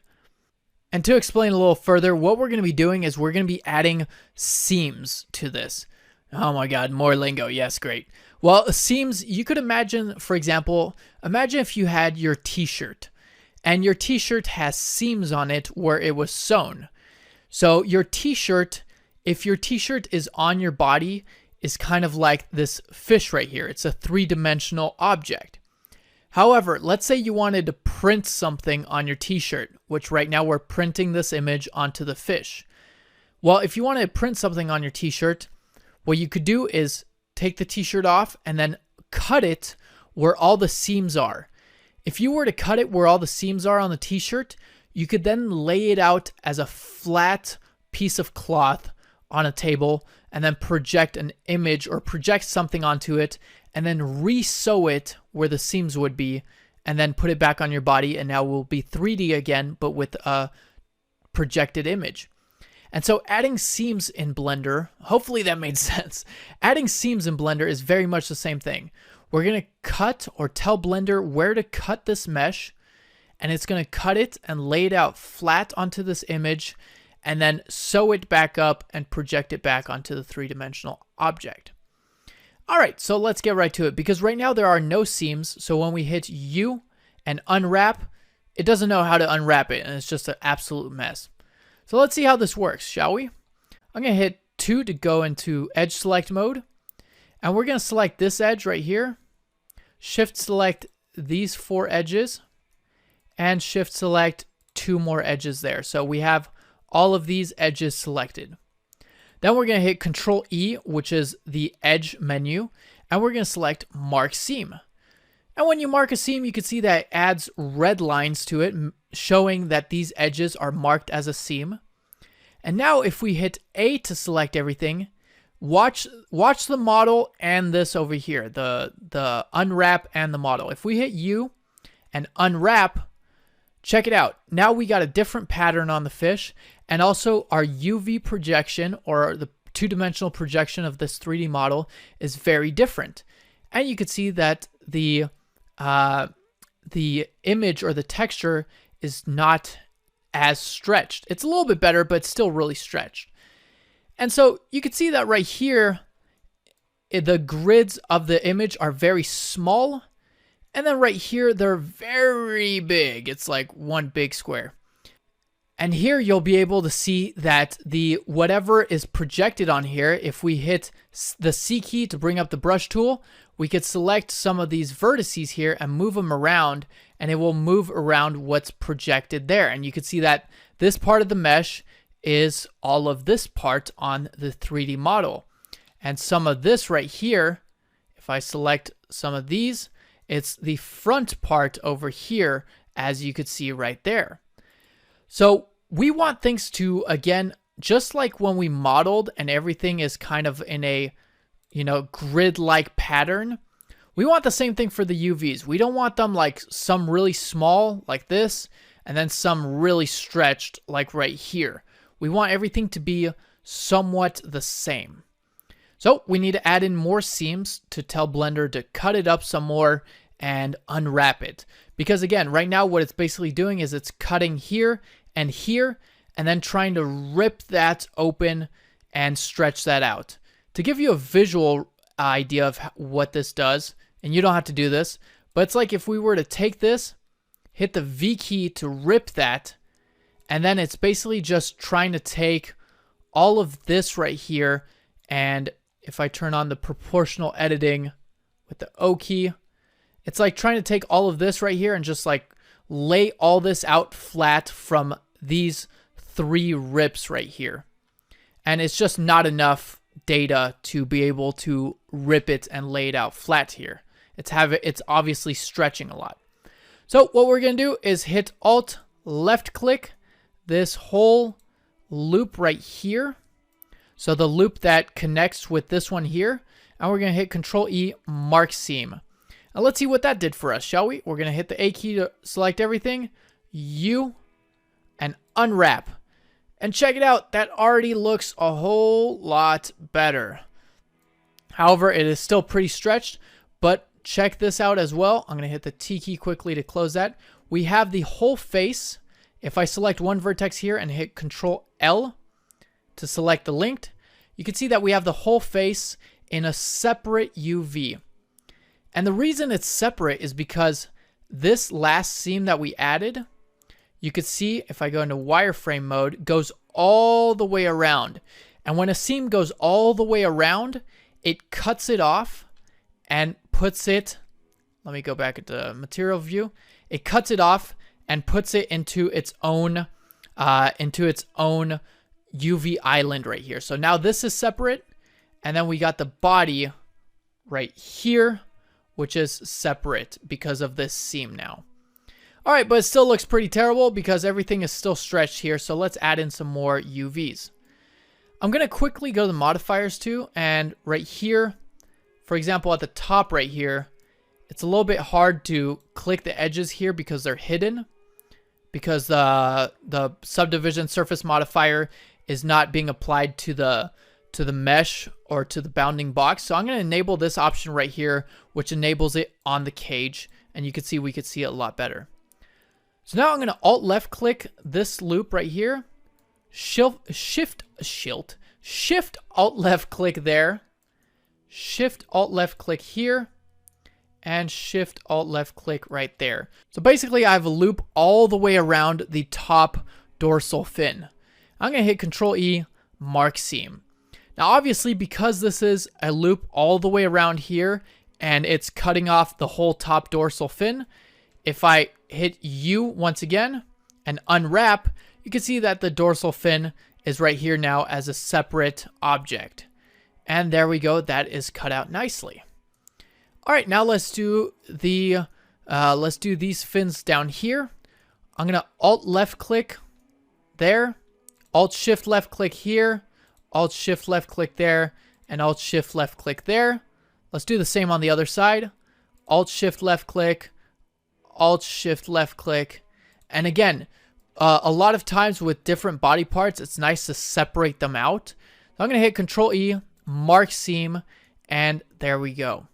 Now if we hit A and U, whoops, that was Y, U unwrap, you can see that we got the other fins right here. If I hit Control L to select it, you can see that that fin is there. However, it is not really representative of the fin because right here it's circular and the fin is more, it's not really a circular shape. So you kind of want the UV unwraps the shape to be representative because otherwise it will stretch it as well. It's just like if I select this and hit SY or SX, you can see it starts to stretch it. So in order to fix this, I'm just going to go into edge select mode. I'm going to Alt left click or Alt left click this edge right here or edge loop.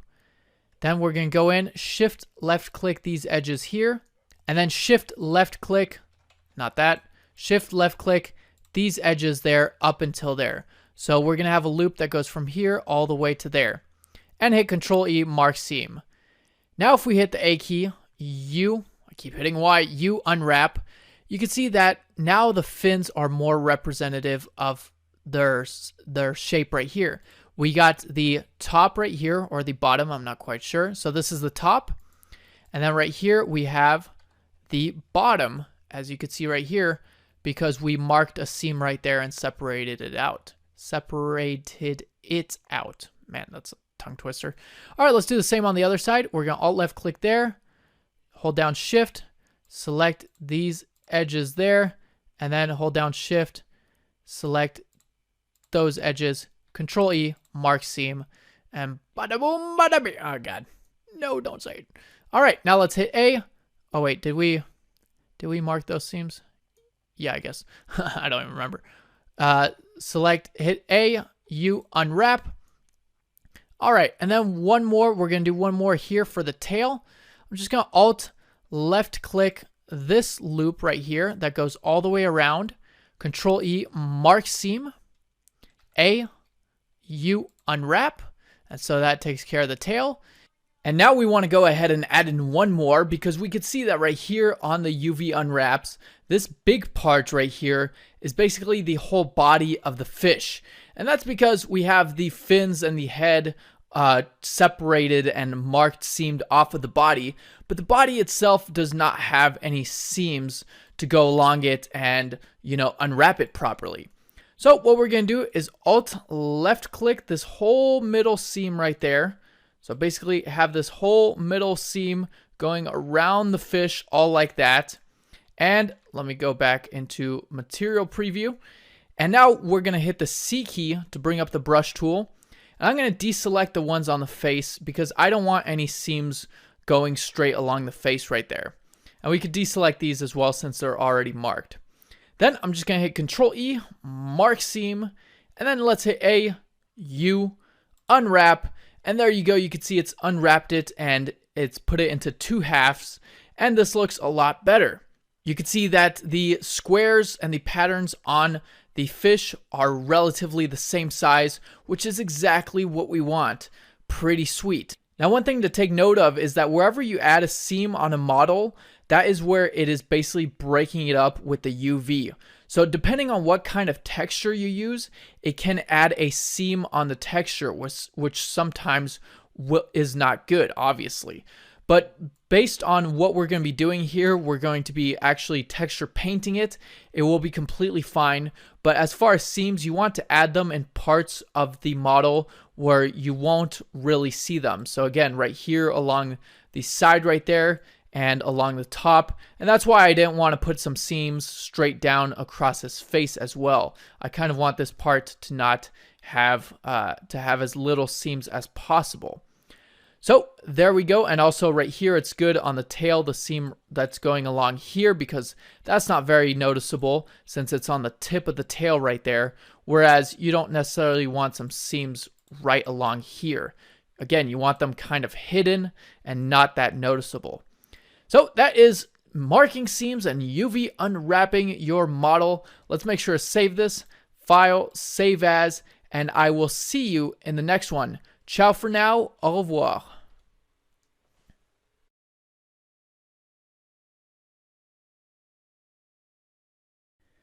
All right, Blender Maniacs, let's go ahead and finally create our normal map after all this work. We are going to bake the normal map from the high poly onto the low poly here. Now, I'm actually going to remove this seam here, but not just yet because I want to show you what seams do for the mesh and for the texture. So I'm going to leave it, but we're going to remove this seam after. So to bake to bake the high poly detail onto the low poly mesh, we must first create a new image. I have no idea what accent that was, but let's create a new image. We're going to go over here, image, new, and we're going to put the size to 2048 by 2048. So 2048 by 2048, and let's rename it fish normal and click OK. Because now we're going to be baking the normal map onto this new image. Also, with our low resolution model, let's go to the materials tab, and we're going to change the image from the test, this grid right here. We're going to change it to that fish normal image. All right, now what we need to do is go to the render properties, and we need to change this from Eevee to cycles because Eevee doesn't have these particular options we're going to be using down here. And when we change to cycles, you can see that we now have a new option called bake right there. And under bake, we're going to select, we could bake many different kinds of maps or different kinds of things right here. But what we're going to bake is the normal map. So let's select normal right there.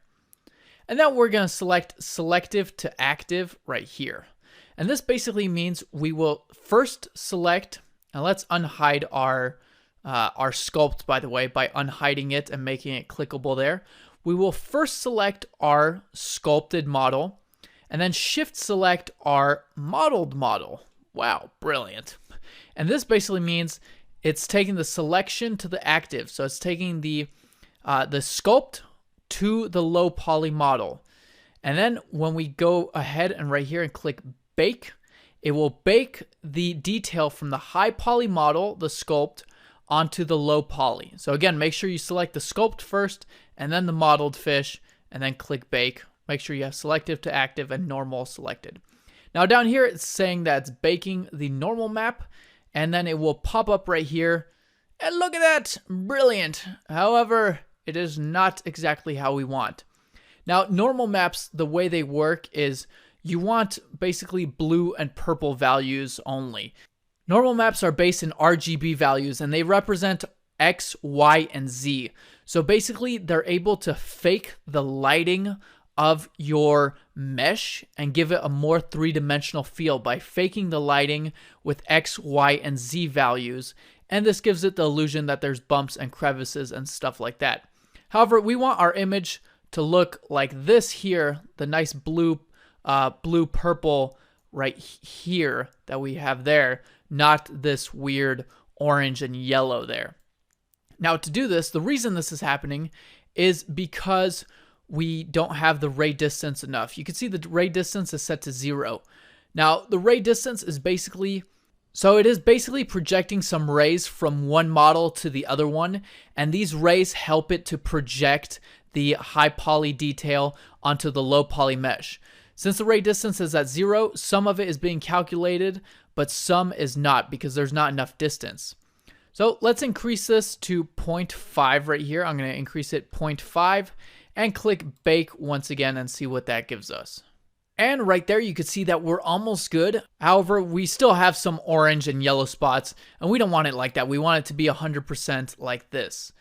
So I'm going to increase this ray distance. I'm just going to increase it to 1.5. Again, yours might be higher. It might be lower. You could play around with the ray distance and see what number you need, and then just click bake again. Let's see what this gives us. This should be good. And boom, there we go. We have a normal map. Sweet. Now, one thing, let me hide the sculpted model quickly. And the reason I was wanting to remove this seam right here is you could see what a seam does. The seam, whenever there's a seam, it will cut your mesh. And so if you have a texture on there, such as right here, we have these scales of the normal map, you can see that it kind of cuts it and it adds this seam in there, which is pretty visible. The other seams are nice. They are not intruding in the model. You can see these ones right here are good. Those are good. There's a seam right here, the one around the head. You could kind of see a seam right here, but when we add the normal map, it will not be noticeable. The only places it's more noticeable is where you have actual like texture type detail, hence on the scales right here. Here, since it's a pretty smooth area and there won't be any texture and we'll be painting on there, this seam will be fine. But again, this one right here is kind of, ruining the niceness of it. So what I'm going to do, hit tab to go into edit mode, alt left click this seam, control E, clear seam. Right there, we're going to select clear seam. Hit the A key once again to select everything, U, and we now need to unwrap it once again. So we're going to hit U unwrap. You can see that now the tail is attached to the main body, which is fine. It's going to be a nice unwrap still. But now we have to bake it back. So let's make our sculpt visible. Select the sculpt, shift select the low poly, and click bake one more again. And this should be the last one, and we will be good to go. So let's wait for this. Guys, and then the next part we're going to do, we're going to texture paint this fish, and then we will be done with this part of the course. All right, there we go. So that looks nice. Let me hide the sculpt again. Hide it. And now you can see that on the tail, there's not that nasty seam right there. That was kind of, not very nice. Very nice or not very nice.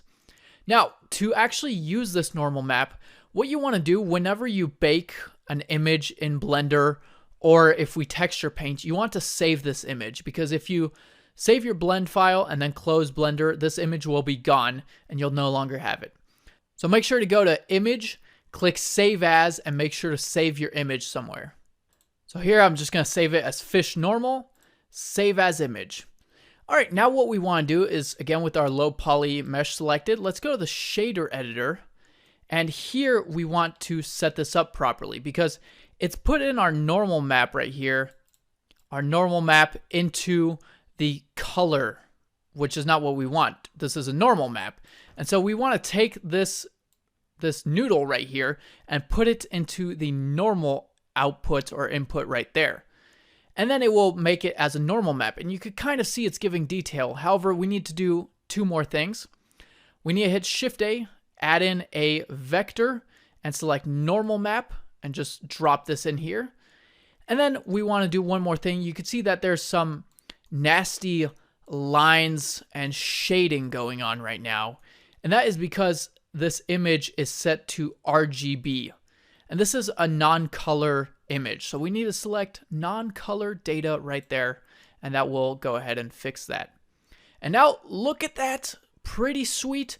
We now have, this fish is still low poly. It only has, let me see, it has 1,000 vertices, which is nothing compared to our sculpt that had like 198,000 vertices. This has 1,000 vertices. However, look at that. It has the detail of our sculpt. Pretty sweet. So cool. Very, very cool. All right, now let us unhide the sculpt right here and see the difference with these. So I'm going to select the sculpt, GX, and bring it out. And you can see that there is basically no difference whatsoever with these. They look exactly the same. However, if you go under the carriage, you can see that this one has God knows how many vertices, like 198,000 as we saw last time. And this one has 1,000 vertices. Much better. And now with this one, you could actually rig it and animate it, and it will also just render a lot faster. It's easier to edit and move around as well.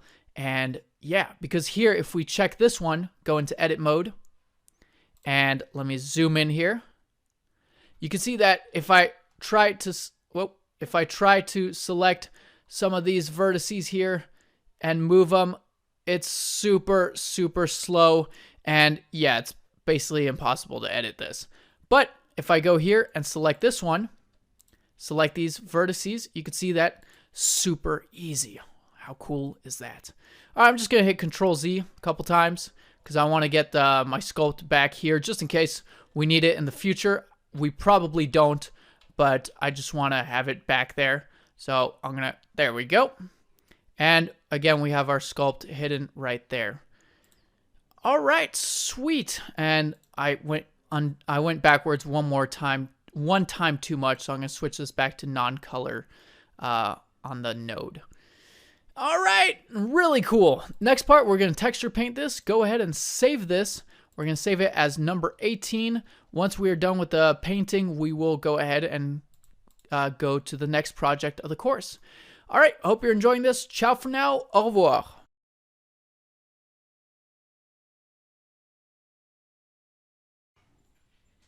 All right, let's go ahead and texture paint this fish, shall we? It is time. With our model selected, we're going to go to the UV editor once again, and we need to create a new image for the color. I'm going to click Image, New.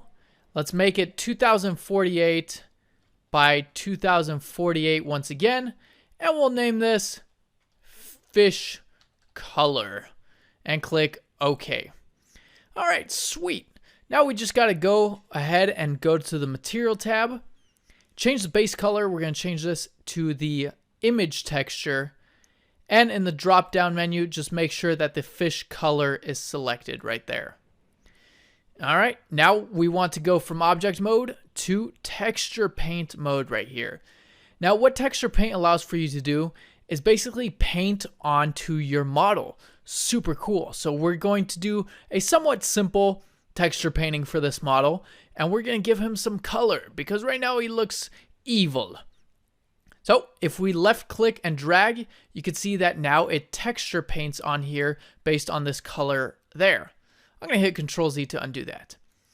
Now there are different options. You can find a lot of the options up here at the top. If we hit the N key, we have a bunch of options right here under Tool. You have all the texture paint options. And also here, if you change this from the UV editor to image editor, you could change this from view to paint.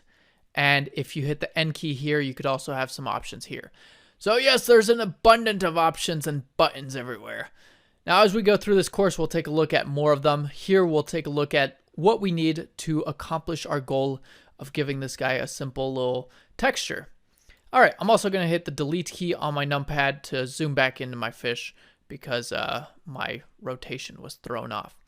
Now, the first thing we want to do, let me go ahead and close this panel here. And you could also see that on some options here, some options are not listed here, but they're listed here. For example, we're going to be doing the symmetry after, so that it's mirrored on the x-axis. It shows up here, but for some reason doesn't show up here. I'm not really sure why. But anyways, first thing we want to do is go ahead and fill this all one color. Now, feel free to paint your fish whatever color you want. You can make it purple, black, white, goldish color, as I'm going to do here, or orangish color, whatever you want. First thing I'm going to do is hit the T key to bring up the tool, and let's expand this so that we can see the names. Now, we have a fill option here. We're going to select the fill option, select a color that we want. Again, you could go up here or down here, or any other color menu you want. And I'm going to fill him with a kind of reddish, orangish color like that. And then just click on your fish And boom, he is filled in that color. Now that's not exactly the color I want. I want more of an orange color. So let me go here, maybe bring down, I'm going to scroll my mouse wheel down so on the right it goes down and pick, let me see. I want, again, it's going to be a cartoonish type of fish.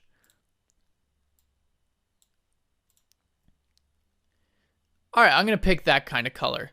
If you want to know my hex code, it is that, FF4F17. Again, you could pick whatever colors you want. Sweet, and you can see on the UVs here, it has painted the UVs, and this is why it's important to UV unwrap and add some seams.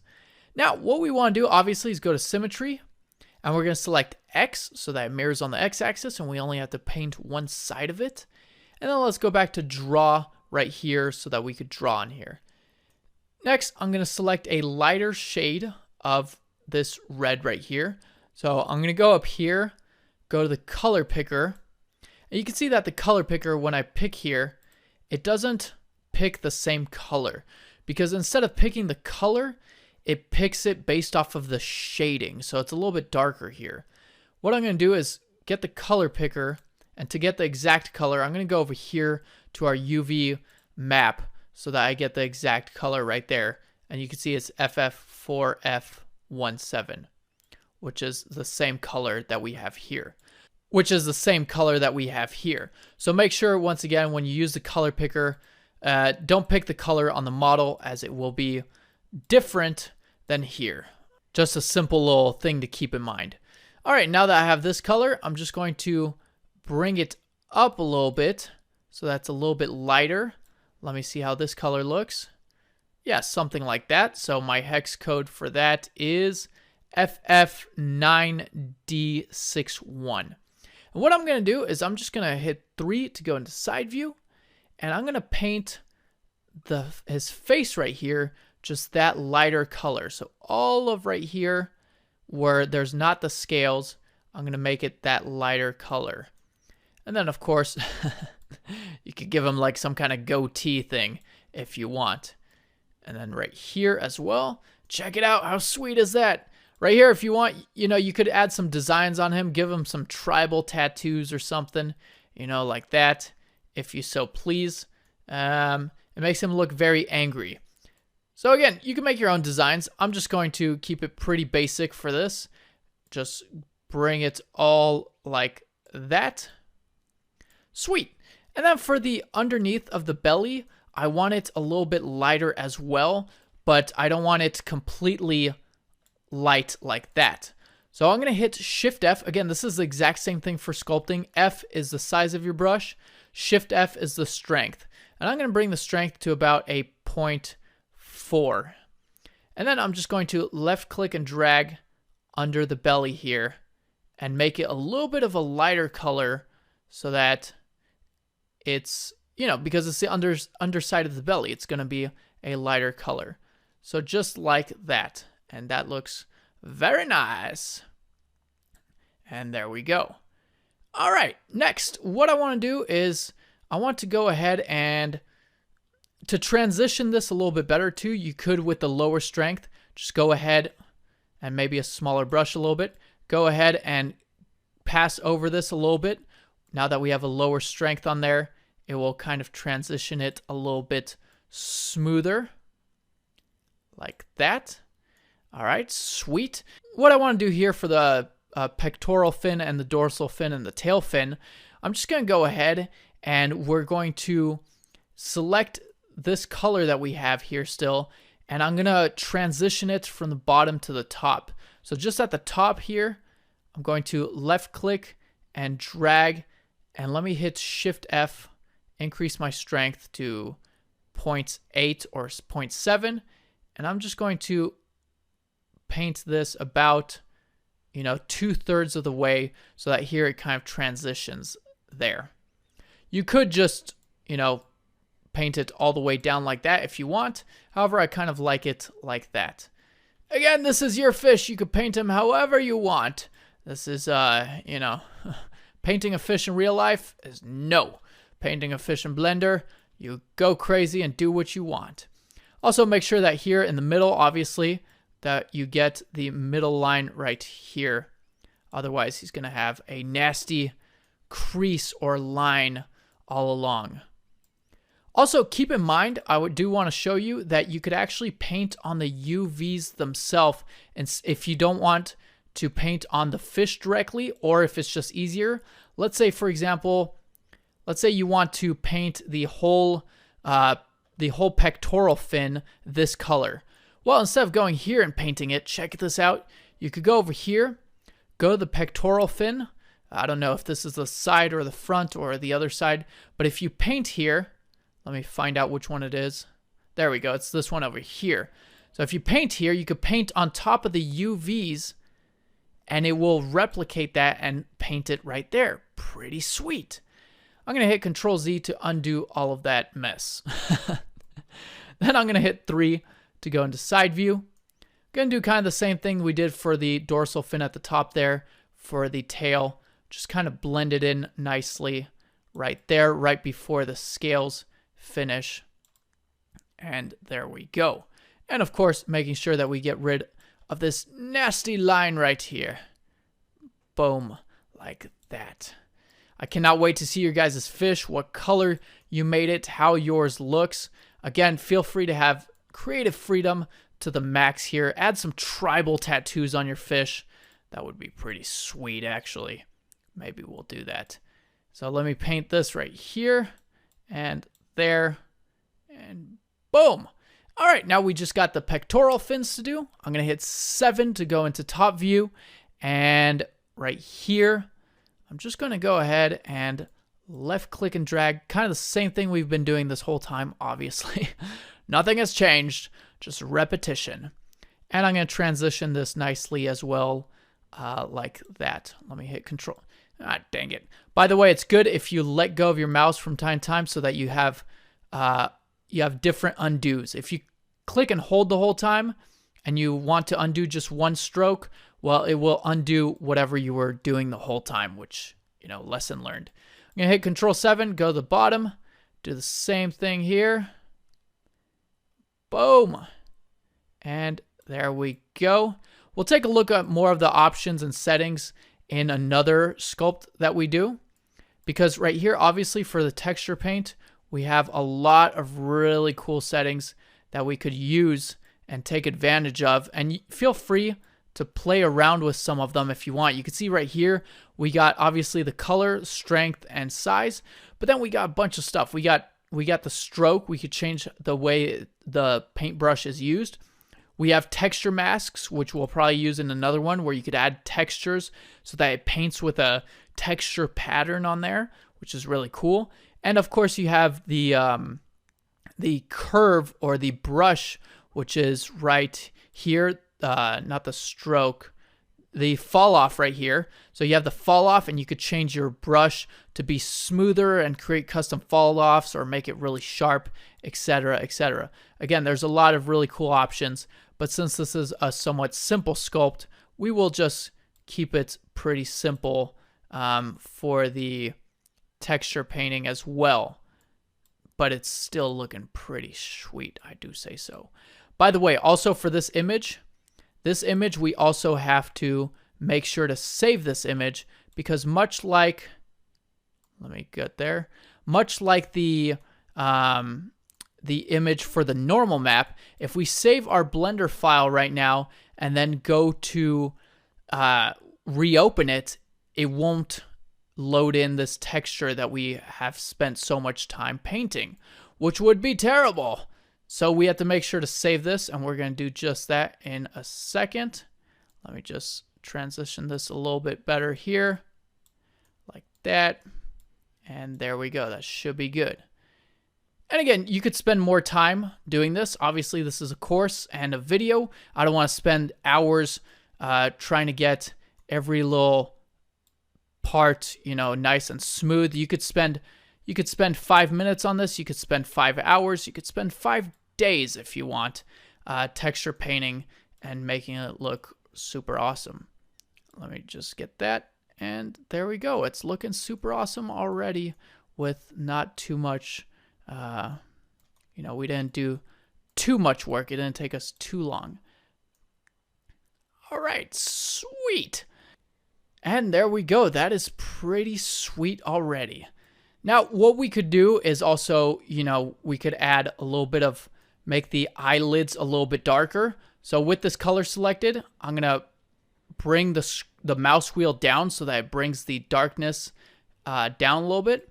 And we could kind of paint over here. And then if we hit Shift F, let's bring the strength to, I'm going to make it very subtle. So about a 0.5. And I'm just going to draw on here. And it's just going to make it a very subtle, darker color right there. And same with the lips, around the lips. I'm just going to left click and drag, make that a little bit darker. And the bottom lip as well, make that a little bit darker. Again, it's very subtle, but it will add a little bit of character to it. Super sweet. And there we go. And maybe hit Shift F, bring the strength down even more, and kind of blend this part in a little bit like that. And then right here, I want to transition it a little bit better too. So I'm going to left click and drag. And again, with my strength very low, it's kind of got like some eyeshadow makeup. All right, sweet. And maybe a little bit more there. All right, sweet. So there we go. We have our fish textured and modeled and retopologized and pretty much everything. So that is super cool. Let's go ahead and go back into object mode quickly. Object mode. And then let's go ahead and go to Eevee rendered mode right here and select our light, change our light to a sun lamp, and change the value to 4.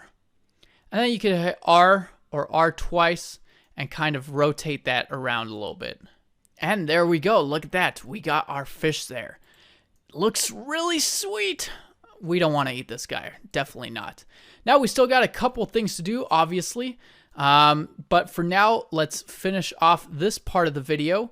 I'm going to go to, oh yeah, by the way, we got to save our image. My God, if you don't save the image and reload this, it will be all gone. So go to image, save as, and save that image. So I'm going to save it as fish color, save as. And by the way, anytime you make any change to this image, you got to make sure to resave it. If you want to resave it with your mouse hovered over here, like you make changes to the color, mouse hovered over here, just hit Alt S, and that will save the image as you can see right here. All right, sweet. Talking about saving, let's save this whole file, save as, and fish number 19. In the next video, we will go ahead and add in some eyes to this guy, and I will see you there. Ciao for now. Au revoir.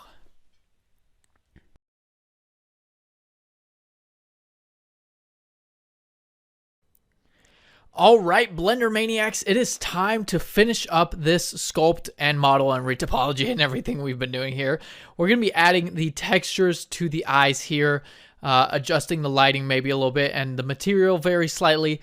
And then we're also going to do a little bonus and animate him very quickly. So how cool is that? Yes, we're throwing it all in this course.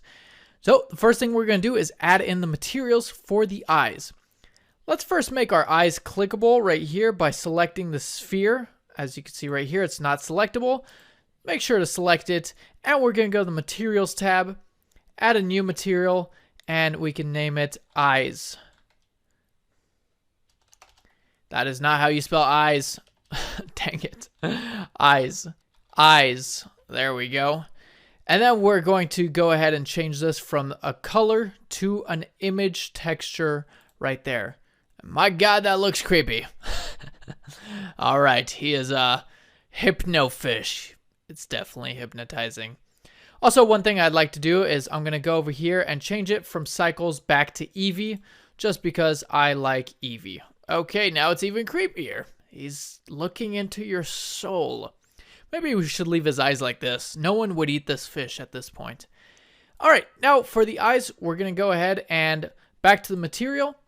Go ahead and click open, and this texture for the eyes, honestly, you can use any texture you want for the eyes. This texture we're going to be using here is from BlenderMania3.com. If you're one of the exclusive members of the site, you could access all these textures, and you could find this one and many, many other textures and request your own. And this will probably be in the resources as well, this particular texture. But make sure to check out all the other good stuff on blendermania3d.com. All right, first let's click open and find that texture. The texture I'm going to be using is the cartoon eye brown, and we're just going to be using the base color. You could feel free to use all the other maps as well, but I'm just going to use the base color. And boom, there we go. He's cross-eyed. That's not cross-eyed, that's the opposite of cross-eyed, which would be, I don't know what, not cross-eyed, something. All right, then we're going to hit tab to go into edit mode. Let's change this to the UV editor. And up here at the top, I'm going to middle mouse wheel or middle mouse click and drag and make sure to select the eye from the drop down. Now you can see it's terribly mapped, so all we're going to do is hit U in front view, project from view bounds, and this will project the bounds from the view. With the mouse hovered over here, let's hit the A key to select everything. And look at him. He looks so cute in a terrifying, creepy kind of way, but he looks super cute. I want the eyes to be a bit bigger. With all this selected, I'm going to hit the S key, scale it down to there. No, I'm just kidding. Scale it down to about there. All right, go into object mode. On this material, let's put the roughness to 0.1 because we want his eyes nice and glossy and shiny. And the material of the fish itself, we're going to put this to 0.3. Put the roughness down to 0.3 so he's nice and shiny. And check it out. Look at that normal map in action right there. How cool is that? So again, we got in all these details with just using a texture, and it's still low poly, as you can see right there. So cool. All right. Now, with also the light, let's make sure the light right here, sun lamp, value of 4. And you could go ahead and rotate this if you want to get different lighting. You could also add in an HDRI if you'd like. I'm just going to leave it like this. But what we're going to do now, as a little bonus, we are going to animate our fish along a curve very quickly. Super cool. I'm just going to go ahead and select the fish. I want to first hit Control A and apply the scale. And then I'm going to right click and select Set Origin, Origin to Geometry right there, so that the origin's in the middle. Then we're going to hit Shift S, cursor to selected. Then in top view, 7 on the numpad, let's hit Shift A, add in a curve, Bezier curve. Now we want to rotate it 90 degrees, so R 90, and there we go. And then we're going to hit tab to go into edit mode, grab this handle right here, and we're going to grab it out. So what we're going to do is just with this handle, we're going to hit E to extrude, bring it out over here, E to extrude, bring it out over here, and one more time, E to extrude, bring it out over here. And so now we got a kind of zigzag type pattern. Now I don't want these points to be super sharp, otherwise our fish is going to be deforming really strangely. So selecting these handles one at a time, I'm just going to hit the S key and scale these up so that when you scale it up, it kind of softens out the curve and makes it not so sharp. You can see now it's more circular like that. Brilliant. And then also for here at the very beginning, let's select the first handle right here and hit RZ and make it more straight. Now the most important part is to make sure in object mode that your curve origin point and your fish origin point are in the exact same spot. As you can see right there, they are. Then we're going to select our fish, go to the modifier tab. We didn't even give him a name. My God. And then we're going to be moving on. We're going to add a modifier, curve, and select the object as Bezier curve right there. Sweet. And then it jumps to the curve. Now, depending on your rotation of your fish, you might need to change one of these axes right here. But for me, the x-axis is the one that's working. We then need to select the eyes and add in a curve modifier to this as well. Curve, select the curve right there. All right, brilliant. And with the eyes, we could go ahead and apply the mirror modifier as well. So just apply that. And now if we select our eyes first, shift select our fish, hit Control P, and we're going to set the parent to the object so that now when we grab the fish here, the eyes follow along with the fish. Now, obviously, the fish is going all crazy and deforming, and that's because we're moving him in a way that we shouldn't because he's parented or has the curve modifier on there. But check this out. If we hit G and Y, we could move our fish and he swims, or it looks like he swims along our curve. Let me go ahead and close that window. So I'm going to hit G, Y, and check it out. How cool is that? So let's animate this. With the fish selected on frame 1, I'm going to hit I, location, rotation, scale. I'm going to go to the last frame, which is frame 250, and hit G, Y, and bring him all the way out of the curve to right about there. Actually, let me just bring him, whoops, I hit him. Now it's just his eyes. G, Y, I'm going to hit I, location, rotation, scale. And now if we play this, obviously it is way too freaking slow. So let's grab this keyframe, G, and let's bring this keyframe to like frame 90 or so.